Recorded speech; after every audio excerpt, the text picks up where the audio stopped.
আমি শাড়ি খুব পছন্দ করি এবং শাড়ি পরে এখানে আসতে চেয়েছিলাম, বাট আমি শাড়িটা পরে হাঁটতে পারি না, যার কারণে আমি এই ড্রেসটা পরেছি।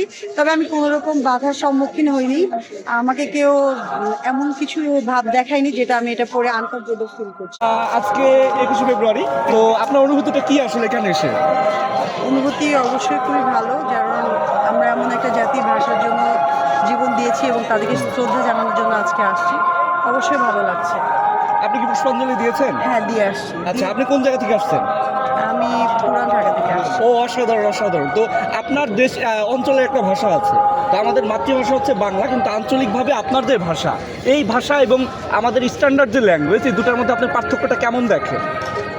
আঞ্চলিক ভাষা তো সবার থাকবে। আমি যেমন রাজশাহী, আমার ভাষা একরকম, আর যেটা শুদ্ধ যেটা ভাষা সেটা তো সবাই বলে, ওইটা ভালো লাগে। তবে ধরেন যে আমরা অনেক সময় আপনাদের আঞ্চলিক ভাষাকে ধার করে মজা করে ফ্রেন্ডদের মাঝে আমরা বলি আবে হালাই কি কয়, এটা আমাদের মধ্যে একটা ফানি একটা মোমেন্ট ক্রিয়েট করে। আপনারা আসলে এই বিষয়টা কিভাবে দেখেন বা আপনারা কিভাবে বলেন? এটা কি ফানি হিসেবে আপনারা মানুষকে বলেন নাকি হচ্ছে সিরিয়াসলি বলেন?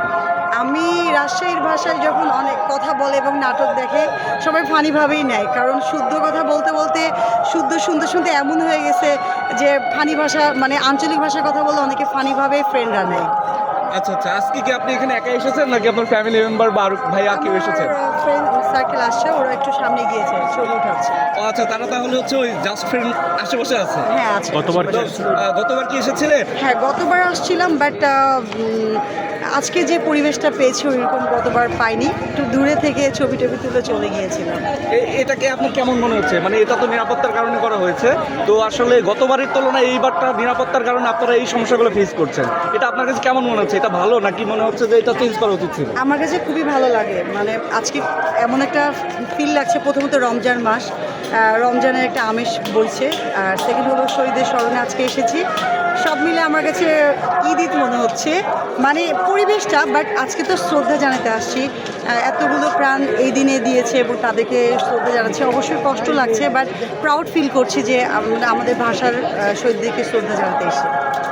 থ্যাংক ইউ সো মাচ আপু সময় দেওয়ার জন্য। দেখলেন প্রিয় দর্শক, আমরা কিন্তু একজন ওয়েস্টার্ন কালচার ড্রেস পরা একজন আপুর সাথে কথা বললাম, যিনি বাঙালি কালচারকে কিভাবে ফুটিয়ে তোলা যায়, কিংবা হচ্ছে ওয়েস্টার্ন কালচার ড্রেস পরেও যে আসলে আমাদের বাঙালিকে ধারণ করা যায়, সেটার একটা দৃষ্টান্ত কিন্তু তিনি ইতিমধ্যে আমাদেরকে দেখিয়েছেন। এবং তিনি কোনো ধরনের সমস্যার সম্মুখীন হয়নি। গতবারও তিনি এসেছেন, এই বছরও তিনি এসেছেন এবং তিনি খুব ভালো ফিল করছেন। প্রিয় দর্শক, আমরা এরপরে আরও কিছু আপনাদেরকে দেখাবো, অবশ্যই আমাদের সাথে থাকবেন এবং আইবিটিভিকে আপনারা সাবস্ক্রাইব করবেন, লাইক করবেন।